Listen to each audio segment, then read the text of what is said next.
Mr. President, thank you for joining us. Let's start with North Korea. I know a lot of people have been talking about it. You mentioned it over the weekend with CBS. Kim Jong-un. Is there a red line for President Trump with North Korea?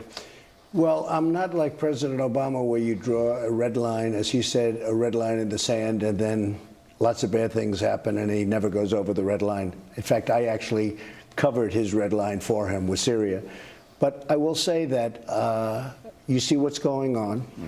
It's very, very bad. It's very threatening to us and to many other allies. If you look at South Korea, if you look at Japan and others, it's a very horrible thing that's going on. And his statements are very inflammatory. They're horrible. So we'll have to see. I don't like drawing red lines, but I have to act. What would it take? Would it take a missile launch into South Korea, conventional? You know, look, I've been pretty well known for saying, like, nothing when it comes to the military. When they announced they were going into Mosul in 4 months, and then they said in 3 months, in 2 months, we're going in next week. I said, why do they keep saying that? And that was supposed to be a pretty quick battle for Mosul. Guess what? It's still going on because the enemy knew they were coming. You just don't talk about it. You do what you have to do, and you don't talk about it. So when people say, well, I was asked a question yesterday. Well, I mean, exactly when would you go in? At what time would you go in? I mean, it's ridiculous. I don't want to talk about it. I can say this. He's very threatening. He's a big threat to the world. How safe are our troops that are along the demilitarized zone and our ally in South Korea? How safe are they with some of the defense systems that we've provided? And what's the status of those? Well, nobody's safe. I mean, who's safe? The guy's got nuclear weapons. I'd like to say they're very safe. These are great, brave soldiers. These are great troops. And they know this situation. We have 28,000 troops on the line. And they're right there. And so nobody's safe. We're probably not safe over here. If he gets the long-range missiles, we're not safe either.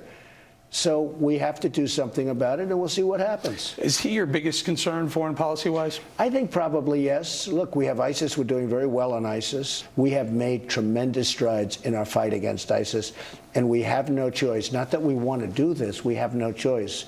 There's an evil there, and we have to solve that. We can't let, you know, when I first saw the heads being chopped off, I said to myself, never seen that.